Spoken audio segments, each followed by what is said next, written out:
Selamat datang di channel Cik Gentar, jangan lupa subscribe dan klik tombol loncengnya, agar Cik Gentar bisa tumbuh besar dan tidak jadi anak kecil terus, terima kasih. Bab 117. Oh, aku berkata saudara, kamu tidak menginginkannya, aku sangat menginginkannya. Zhen Yingjun cemas, dan berkata kepada David, datanglah malam ini, tujuan pengembaraan kita di sini adalah untuk menemukan gadis untuk bermain. Anak laki-laki, jangan terlalu merusak kesenangan, oke? Mari kita lihat apa yang terjadi. David juga merasa bahwa apa yang dikatakan Zhen Yingjun masuk akal, jadi dia tidak punya pilihan selain mengatakan ini kepadanya. Kurang lebih.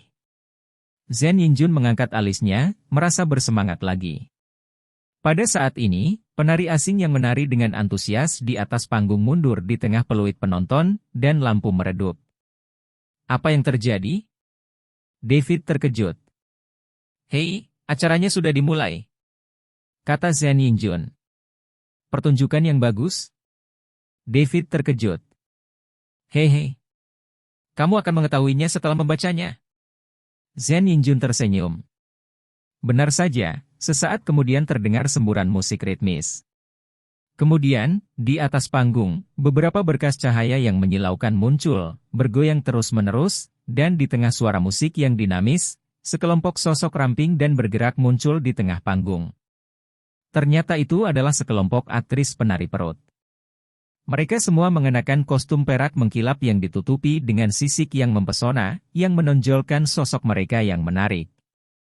Terutama aktris yang berdiri di posisi C di tengah panggung, dengan sosok yang sempurna dan mempesona, terlihat semakin mempesona dan mengharukan. Tubuh bagian bawahnya adalah rok pendek perak, dia mengenakan sepasang stoking berwarna terang, dan menginjak sepatu hak tinggi bertatahkan berlian imitasi putih, membuat kakinya yang sudah ramping semakin ramping dan menarik. Rambut sepanjang pinggang menjuntai ke bawah di pinggangnya, dan rambut berkibar di pinggangnya dengan setiap gerakan, semakin menunjukkan garis pinggangnya yang lembut dan indah. Pancaran cahaya itu langsung berubah menjadi seberkas sinar laser yang menyilaukan, menyinari tubuh wanita di atas panggung. Cahaya menyilaukan itu tidak seterang kulitnya. Ketika dia muncul, tubuhnya menari mengikuti irama musik. Di belakangnya, 6 penari lainnya muncul. Di bawah kepemimpinannya, mereka mulai menari mengikuti irama ledakan. Dalam sekejap, tubuhnya tampak bersinar terang. Tubuh yang berkedip-kedip. Rata-rata, menarik semua orang di lapangan. Pada saat ini, David melihat dengan jelas bahwa wanita di tengah panggung itu memang Livret. David sangat terkejut dengan penemuan ini, karena dia tidak pernah menyangka Livret akan muncul di sini dan menari di atas panggung. Lagi pula, pada siang hari, Livret baru saja dibubarkan oleh Shao Hongying dan meninggalkan aula wanita Feng Yixuan. Apakah dia menemukan pekerjaan baru begitu cepat? David berpikir dalam benaknya, tetapi dia segera merasa ada yang tidak beres. Karena menilai dari gerakan dan posisi terampil Livret di atas panggung, seharusnya ini bukan pertama kalinya dia tampil di bar Night Cat. Karir wanita ini cukup panjang, tapi dia menari dengan cukup baik. Pikir David dalam benaknya, matanya terfokus pada Livret di atas panggung. Karena David menemukan bahwa tingkat tarian Livret sangat tinggi, dan dia juga menari dengan indah, dan tingkatnya jelas lebih baik daripada penari lainnya. Oleh karena itu, sejak musik dimulai, tatapan David tertarik pada Livret, dia seperti seorang ratu di atas panggung, dinamis, mempesona, dan menggoda. Dari sorakan dan teriakan para penonton yang liar, terdengar bahwa tarian panas yang dibawakan oleh Livret dan para penarinya masih sangat populer. Segera, musik yang eksplosif akan segera berakhir. Livret dan beberapa penari wanita lainnya di atas panggung membuka tangan mereka satu demi satu, menikmati tepuk tangan dan sorakan penonton. Kemudian, Livret dan para penari wanita itu mundur perlahan di tengah sorak-sorai penonton yang heboh dan nyaring. Apakah kamu jatuh cinta dengan seorang gadis? Zhen Yingjun di sebelahnya melihat mata David tertuju ke atas panggung, jadi dia tidak bisa menahan diri untuk bertanya padanya. Aku hanya berpikir bahwa pertunjukan tarian tadi tidak buruk. Wajah lama David menjadi panas, dan dia buru-buru menjawab seperti ini. Hei, kenapa aku tidak tahu kamu masih suka menari? Zhen Yingjun tidak mempercayai penjelasan David, tetapi berkata kepadanya dengan senyum aneh, gadis-gadis yang menari di atas panggung tadi berasal dari kelompok atmosfer.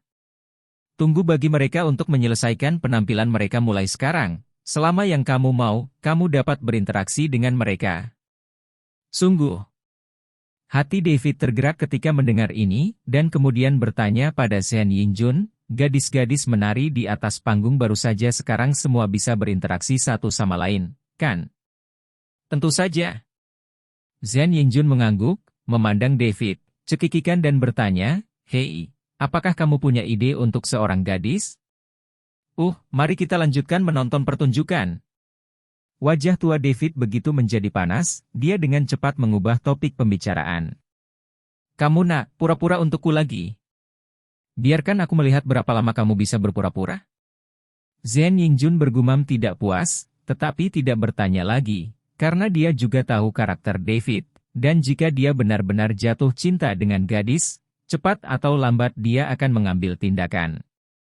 Pada saat ini, lampu di atas panggung tiba-tiba berkedip, dan mesin salju di bawah menyemburkan butiran salju putih, membuat panggung seperti mimpi. Lalu ada semburan musik yang merdu, lincah dan mengharukan, dan sosok cantik melangkah keluar. Seberkas cahaya terfokus padanya, dan itu adalah Livret. Saat ini, Livret sudah berganti menjadi gaun hitam panjang, ketika dia berdiri di tengah panggung, dengan rambut terbang, wajah halus dan cantik, dan sikap percaya diri, temperamennya sebenarnya sangat perih. David tertegun lagi, pada saat ini, dia bahkan merasa bahwa wanita cantik dan anggun seperti Livret seharusnya tidak muncul di bar Night Cat. Karena Livret memiliki temperamen yang tidak memakan kembang api dunia, dan dia tidak cocok dengan lingkungan yang bising di mana ikan dan naga bercampur. Saya melihat Livret perlahan berjalan ke tengah panggung dengan mikrofon di tangan. Jari-jari ramping dan putih membelai mic bernyanyi yang berdiri, dan mulai bernyanyi dengan lembut. Livret menyanyikan lagu Girl by the Bridge yang baru-baru ini populer di internet. Itu adalah lagu yang ringan dan menyenangkan. Saya melihat bahwa Livret tampil dengan suara yang lembut dan jernih, dan bahkan beralih antara suara benar dan salah dengan bebas, membuat lagu ini tidak hanya cepat, tetapi juga mengungkapkan jenis kesedihan yang unik, dan menyanyikan konsepsi artistik dari lagu ini. Jadi David meletakkan segelas anggur merah di tangannya, dia duduk di geladak dan mengaguminya dengan tenang. David terkejut menemukan bahwa suara Livret sangat bagus, dan dia sangat setia pada penampilannya, tidak lebih buruk dari penyanyi top populer di dunia musik, dan penampilan dan temperamennya, serta aura uniknya, bahkan memiliki sedikit reputasi dunia musik gaya diva. Setelah Livret bernyanyi, ada suara dari bawah panggung, dan seluruh bar Night Cat menjadi sangat sunyi. Setelah beberapa saat tenang, David mau tidak mau menjadi yang pertama bertepuk tangan. Tepuk tangan David jelas merupakan kekaguman yang tulus dari hati, karena Livret benar-benar seorang wanita dengan suara nyanyian seperti suara alam. Kemudian, semua orang di bar dengan cepat terinfeksi dan mulai bertepuk tangan. Bertepuk tangan, bahkan bersiul. "Terima kasih atas dukungan Anda." "Terima kasih." Livret di atas panggung sedikit tersipu, tetapi membungkuk dengan sopan kepada penonton. "Hei, kakak, apakah kamu terlihat bodoh?" Melihat David menatap Livret di atas panggung dengan mata penuh gairah, Zhen Yingjun tidak bisa menahan diri untuk menjabat tangannya beberapa kali di depannya. "Jangan membuat masalah." David menampar tangan Zhen Yingjun dengan marah. "Haha, jarang melihatmu seperti ini." Zhen Yingjun bertanya pada David dengan senyum aneh, "Apakah kamu punya pemikiran tentang gadis di atas panggung itu?" "Ya, aku punya pemikiran tentang dia." David dia hanya mengakuinya, karena Livret bukan hanya wanita cantik, tetapi juga memiliki bakat seni yang tinggi dalam menyanyi dan menari, yang membuatnya merasa terkesan. "Hei, jadi, kamu pasti menyukai dia?"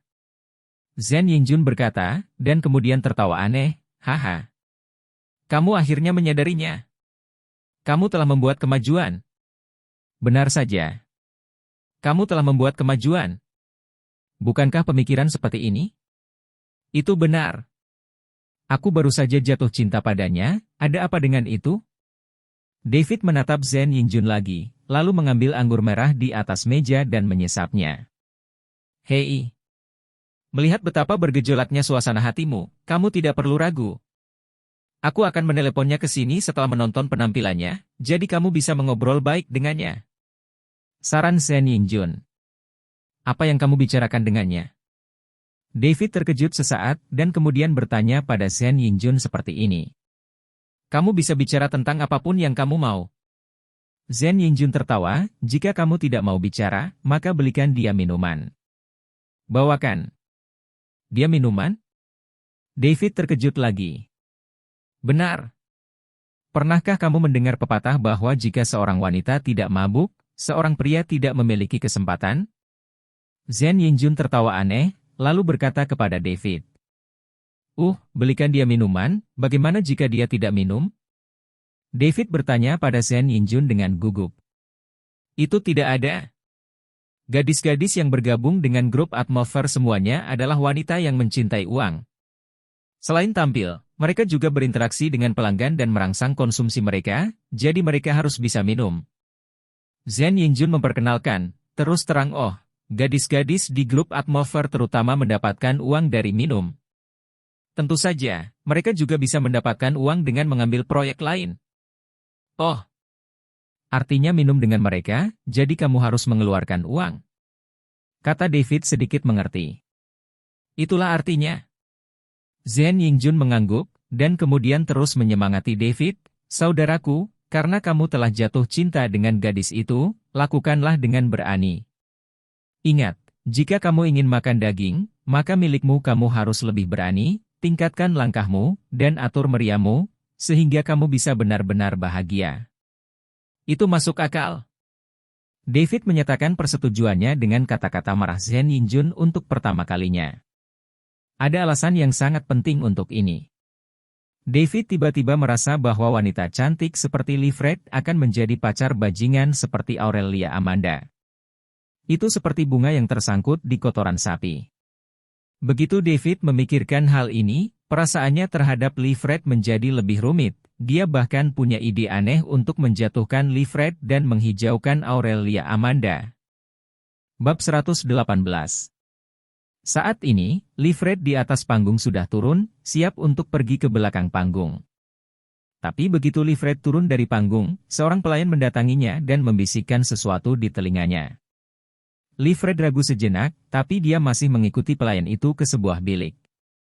Secara kebetulan, stan ini bersebelahan dengan David dan Zhen Yingjun.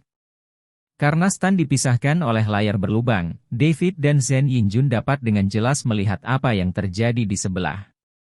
Cantik, datang dan minumlah bersamaku.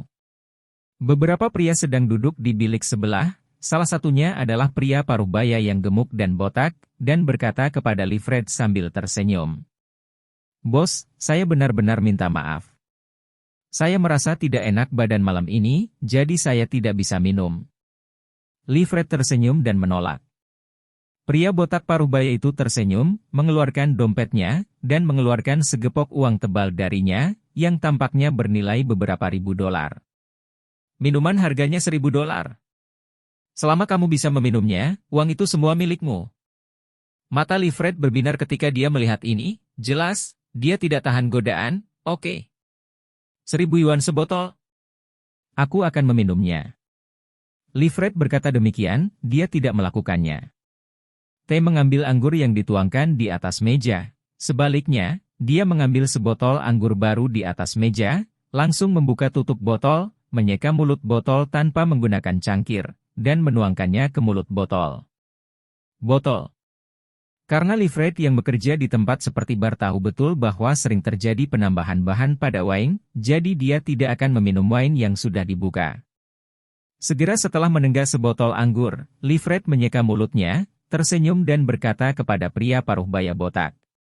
Saudaraku, aku sudah selesai minum, berikan aku uangnya. Livret hendak mengambilnya, tetapi pria botak paruhbaya itu meletakkan uang di atas meja, lalu menempelkan sebotol whisky di atas uang itu, dan berkata kepadanya sambil tersenyum, selama kamu meminum botol ini, uang itu milikmu. Kamu. Livret memelototi pria botak paruh baya itu dengan murung, lalu mengangguk, aku akan meminumnya. Setelah mengatakan ini, Livret membuka botol whisky dan menuangkannya. Whisky ini adalah alkohol yang kuat. Setelah Livret menahan energinya dan selesai minum, wajahnya memerah dan dia dalam keadaan pusing. Tapi Livret menolak dengan tiba-tiba. Dia meletakkan botol anggur dan dengan cepat mengambil ribuan dolar di atas meja. Terima kasih, saudara. Setelah mengatakan ini, Livret mengambil uang itu dan berbalik dan ingin pergi. Hanya ingin meninggalkan uang. Bukankah terlalu mudah bagimu untuk mendapatkannya? Wajah pria botak paruh baya itu menjadi gelap. Dia meraih pergelangan tangan Livret dan berkata dengan gigi terkatup, jika kamu memiliki beberapa minuman lagi bersamaku, aku akan membiarkanmu pergi. Saudaraku, ini adalah tempat Tuan Muda Wang, jangan membuat masalah. Livret tersenyum dan mengingatkan pria botak paruh baya itu, lalu mengibaskan tangannya. Ketika pria botak paruh baya mendengar apa yang dikatakan Livret, dia hanya bisa menatap dengan depresi. Dia tidak punya nyali untuk menimbulkan masalah di tempat Wang Yiming. Terima kasih, saudaraku, telah merawatku. Livret berkata kepada pria botak paruh baya dengan senyum genit, lalu berbalik dan meninggalkan stan. Hanya saja cara berjalan Livret agak goyah, karena semangat alkohol mulai bangkit. Saudaraku, gadis itu akan tergelincir, kamu harus cepat. Lagi pula, setelah melewati desa ini, akan ada jangan toko seperti itu. Zhen Yingjun melihat ini, segera ingatkan David Dao seperti ini. David merasa bahwa apa yang dikatakan Zhen Yingjun masuk akal, jadi dia berdiri dan berkata kepada Livret yang lewat di luar stan, kemarilah dan minum bersamaku juga. Livret, yang sudah terhuyung-huyung, segera berhenti. Dia menatap David dengan keras, tapi dia tidak mengenalinya. Karena cahaya di bar sangat gelap, dan alkohol Livret sudah tinggi, matanya berlipat ganda, dia hanya melihat bahwa David mungkin adalah seorang pemuda, dan dia sama sekali tidak bisa mengenali siapa dia. Pria tampan ini, aku tidak bisa minum lagi. Jika aku minum lagi, aku tidak akan bisa berjalan lagi. Livret bergumam, siap menolak permintaan David. Melihat Livret tidak mengenalinya, David diam-diam senang, jadi dia hanya berkata padanya, sebotol anggur adalah 10.000 yuan. Apakah kamu ingin meminumnya? Livret setelah mendengar kata-kata David, matanya tegak, dan seluruh tubuhnya menjadi penuh energi. Tentu saja itu benar. David berkata kepada Livret, lalu menyerahkan sebotol anggur merah di atas meja. Ayo, setelah kamu minum sebotol anggur ini, aku akan segera memberimu 10.000 yuan. Saya ingin uang, saya akan minum lebih banyak. Saya hanya ingin uang tunai. Livret melambaikan tangannya, karena dia sudah berpegangan. David terkejut karena meskipun dia membawa dompet, dia tidak punya banyak uang tunai di dalamnya. Dan Zhen Yingjun yang berada di sampingnya juga melirik David dan menggelengkan kepalanya tak berdaya karena dia tidak membawa uang tunai. Salah satu.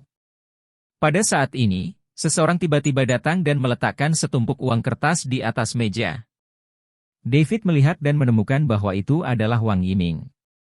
Tuan David, saya menghormati Anda dengan uang ini. Wang Yiming berkata kepada David dengan anggukan dan busur. Terima kasih. David melihat gumpalan uang kertas di atas meja, setidaknya sekitar 100.000, jadi dia berterima kasih kepada Wang Yiming. Seharusnya. Tuan David, mainkan perlahan. Wang Yiming melirik Livret, yang sudah mabuk, dan kemudian berbisik kepada David, Tuan David, saya tidak akan mengganggu Anda lagi. Jika Anda memiliki kebutuhan lain, silakan bertanya. Setelah mengatakan ini, Wang Yiming pergi dengan cara yang masuk akal. David mengambil gumpalan uang kertas dan melambaikannya di depan Livret. Apakah kamu melihat itu? Gumpalan uang ini setidaknya 100.000.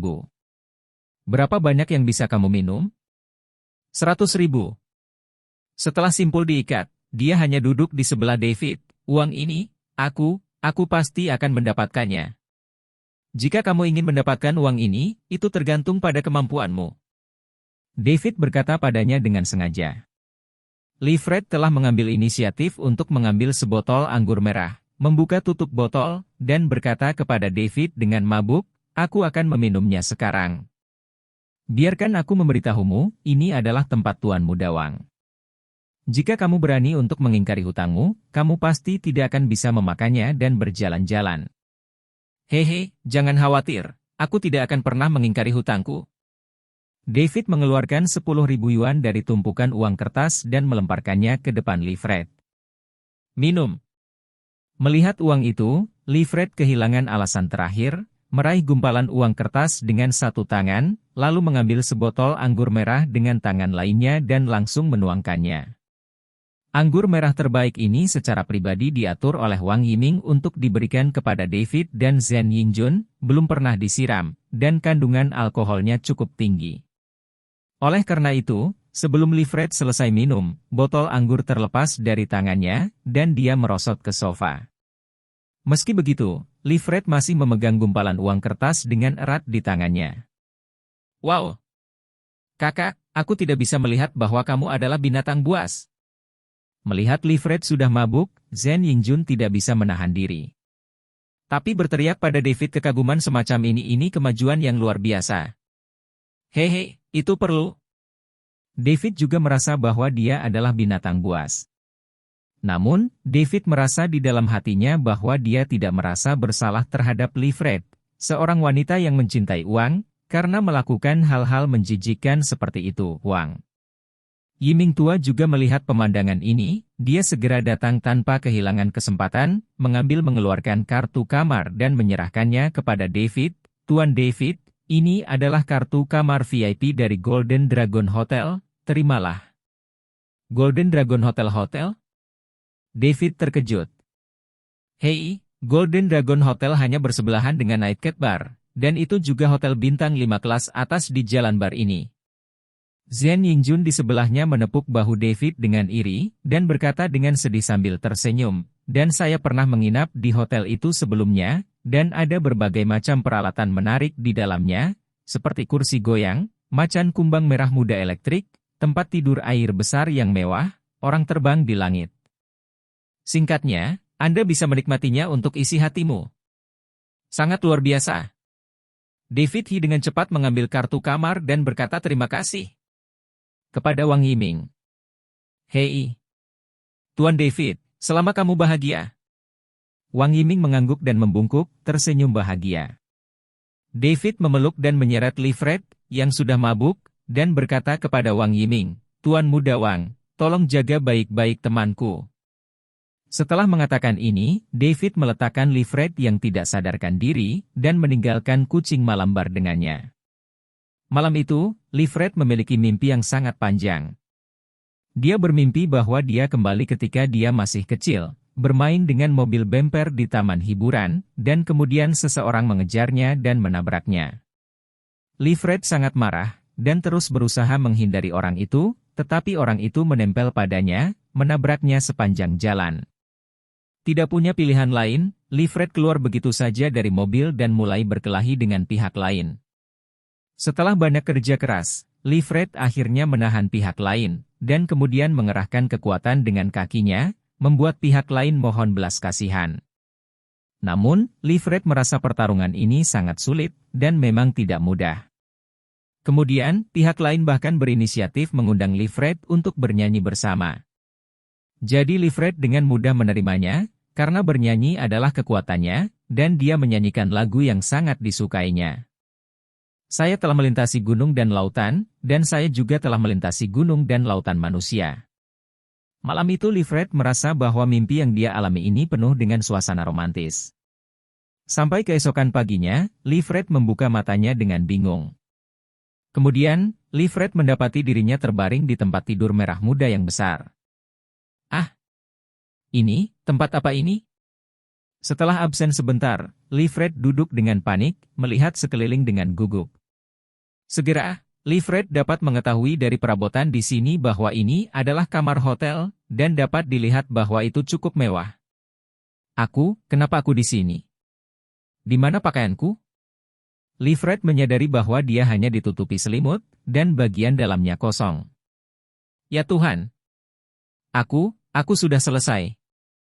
Livret segera menyadari apa yang telah terjadi, dan segera kekesalan yang tak tertandingi muncul dari hatinya. Sejenak, pikiran Livret melintas seperti tayangan selide. Livret mengingat kejadian minum sendiri tadi malam, dan kemudian dia ingat lagi. Sepertinya seorang pemuda mengeluarkan 100.000 yuan dan meminta 10.000 yuan padanya. Sebotol anggur untuk uang. Setelah analisis singkat, Livret menilai bahwa dia seharusnya dimanfaatkan oleh pemuda itu. Tapi siapa sebenarnya pemuda itu? Dia terlihat seperti apa tapi Livret tidak ingat sama sekali. Bab 119. Livret sangat kesal, dan semakin dia memikirkannya, dia menjadi semakin marah, dia segera ingin bangun dan pergi ke kamar mandi untuk mandi. Karena dia tiba-tiba merasa dia menjadi terlalu kotor. Tapi begitu dia bergerak, ada rasa sakit yang tak terkatakan di perut bagian bawahnya, menyebabkan Livret jatuh kembali ke tempat tidur. Baru pada saat itulah Livret menyadari bahwa dia telah diombang-ambingkan begitu keras oleh pria itu. Tentu saja ini melihat mata kian terbuka lebar, dia benar-benar mabuk dan dijemput oleh seseorang. Itu saja, Livret masih belum tahu siapa yang mengambil tubuhnya karena ingatannya tentang tadi malam terlalu kabur. Ketika Livret berpikir bahwa dia telah menjaga tubuhnya seperti batu giok selama lebih dari 20 tahun, dan kehilangan seluruh tubuhnya dalam keadaan seperti itu, dia bahkan tidak tahu siapa orang yang mengambil darahnya.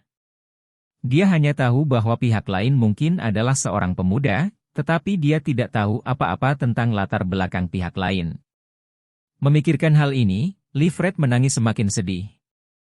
Setelah menangis lama, Livret juga lelah menangis. Dia awalnya berpikir untuk memanggil polisi, tetapi pikiran itu hanya berhenti di benaknya selama beberapa detik sebelum itu meninggal.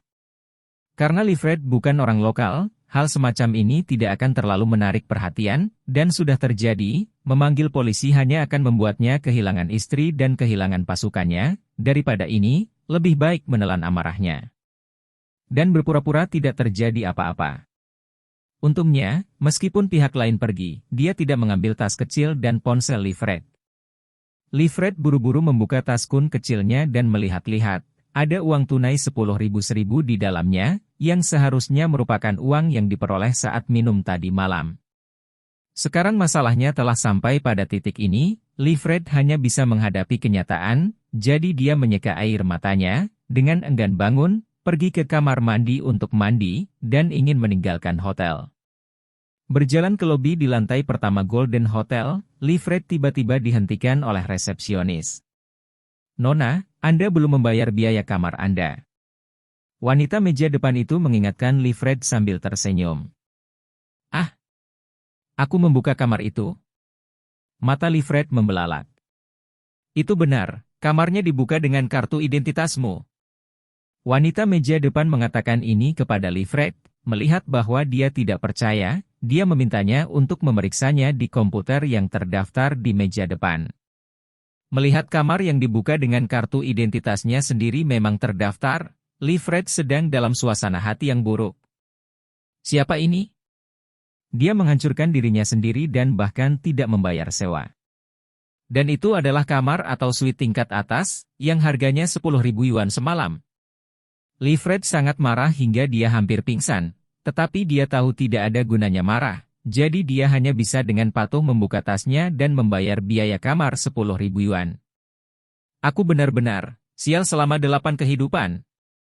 Livret mengutuk dengan sangat tertekan, dan kemudian terpincang-pincang menjauh dari Golden Dragon Hotel. Baru saja berjalan di luar gerbang hotel, ponsel Livret tiba-tiba berdering.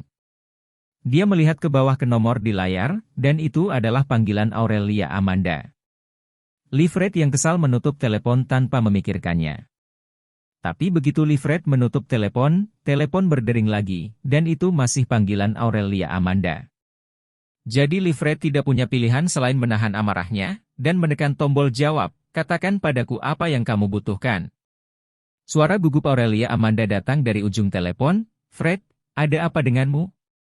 Apakah kamu masih marah padaku?" Livret merasa semakin kesal. "Bicaralah jika ada yang harus kau lakukan, dan lepaskan kentutnya." "Fred, jangan lakukan ini." Aurelia Amanda berkata kepada Livret, Ibuku telah menjanjikan saya 600.000 yuan. Oh, benar atau tidak? Li Fred terkejut sesaat dan buru-buru bertanya. Tentu saja itu benar. Aurelia Amanda berkata dengan senyum bangga, sebenarnya, lebih dari setengah dari 600.000 yuan milik mantan pacar sial kakakku David. Sekarang semua uang itu milikku. Kamu mengambilnya uangnya. Apakah kamu tidak takut dia akan menuntutmu? Li Fred tidak tahu tentang masalah ini, jadi dia buru-buru bertanya.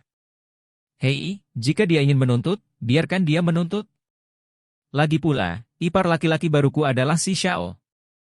Dengan dia melindunginya, tidak mungkin kelompok miskin memenangkan gugatan, kata Aurelia Amanda dengan penuh kemenangan. Tapi, tidak baik bagimu menghabiskan uang seperti ini. Li Fred mengerutkan kening dan berkata. Apa yang salah dengan ini? Fred, kamu sendiri yang mengatakannya. Hari-hari ini, orang kaya adalah tuannya. Aurelia Amanda mengatakan ini dengan masuk akal, dan kemudian berkata kepada Li Fred dengan nada menyanjung, Fred, selama kamu bersedia mengubah pikiranmu, 600.000 yuanku hanyalah uang hadiah untukmu. Itu, oke. Aku akan memikirkannya dengan hati-hati. Li Fred berpikir sejenak, lalu menanggapi Aurelia Amanda dengan ini cara. Oh, Fred, apalagi yang kamu pikirkan? Aku sangat mencintaimu. Untuk mendapatkan 600.000 uang hadiah yang kamu usulkan, aku benar-benar berusaha sekuat tenaga. Aurelia Amanda berkata dengan tergesa-gesa. Aku berkata bahwa aku akan memikirkannya dengan hati-hati. Itu tergantung pada bagaimana kamu bersikap. Apakah kamu tidak mengerti? Li Fred berkata kepada Aurelia Amanda dengan suara dingin. Ternyata ketika Aurelia Amanda membuat lelucon besar terakhir kali di Shangpinsuan, Li Fred berencana putus dengannya saat itu. Tapi Aurelia Amanda masih menguntitnya, menyenangkannya dengan segala cara, dan membuat berbagai jaminan padanya. Itu sebabnya Li Fred membuat permintaan seperti itu kepada Aurelia Amanda agar saya berubah pikiran. Ya, ambil 600.000 uang hadiah. Omong-omong, Li Fred dan Aurelia Amanda bertemu melalui permainan. Karena ketika Li Fred pertama kali tiba di Jiangbei, dia biasa bermain game untuk jangka waktu tertentu, itu adalah jenis perusahaan game yang akan bertindak seperti bayi dan memberitahu Anda bahwa Anda hebat, harganya 30 yuan per jam. Pada saat itu, ketika Aurelia Amanda melihat penampilan Li Fred, dia tercengang, jadi dia terus menunjuk padanya selama waktu itu, karena alasan Aurelia Amanda. Pada dasarnya dijamin bahwa Li Fred memiliki penghasilan lebih dari 200 yuan per tahun. Hari. Justru karena Aurelia Amanda adalah gubernur dari pekerjaan pertama Li Fred tidak menolak pengejarannya. Tetapi setelah berinteraksi dengan Aurelia Amanda, Li Fred merasa semakin kecewa. Karena Aurelia Amanda adalah lelaki tua yang menggerogoti yang tidak berbisnis sama sekali, mengandalkan dukungan keluarga dan saudara perempuannya, dia menjalani kehidupan yang lebih mewah daripada orang biasa. Awalnya Li Fred ingin putus dengan Aurelia Amanda, tetapi pria ini terobsesi dengannya dan berusaha menyenangkannya dengan segala cara yang mungkin, jadi Li Fred tidak punya pilihan selain menyeretnya suam-suam kuku. Tentu saja Li Fred tahu bahwa Aurelia Amanda ingin tidur dengannya sepanjang waktu, dan dia bahkan tahu bahwa banyak pria ingin tidur dengannya, tetapi dia menolak untuk menyetujui salah satu dari mereka, karena dia tidak mau menyerah. Dengan mudah. Li Fred berpikir bahwa dia bukan gadis yang baik, dia tidak ingin membicarakan perasaan, dan dia tidak tahu bagaimana menyerahkan tubuhnya dengan beberapa kata manis. Tujuan dari permintaan Li Fred untuk 600.000 uang hadiah dari Aurelia Amanda adalah menggunakan 600.000 untuk membeli rumah yang lebih kecil di Jiangbei sebagai properti pranikahnya. Dengan cara ini, bahkan jika suatu hari dia dicampakkan oleh Aurelia Amanda, dia tidak akan kehilangan segalanya. Karena Li Fred berbeda dari banyak wanita, orang tuanya bercerai sejak dia masih kecil, jadi dia mengikuti ayahnya, tetapi ayahnya menikah lagi dengan seorang istri. Ibu tiri ini tidak menyukai Li Fred, melecehkannya dengan berbagai cara, dan ayahnya tidak peduli padanya. Dia kurang kasih sayang keluarga, dan setelah menyelesaikan sekolah menengah teknik, dia keluar untuk bekerja. Dia telah menghidupi dirinya sendiri selama ini. bertahun-tahun. Mengetahui bahwa bertahan hidup tidaklah mudah, Livret tidak pernah menyembunyikan cintanya pada uang, dan dia mencintai uang tanpa menyembunyikannya, karena dia takut menjadi miskin.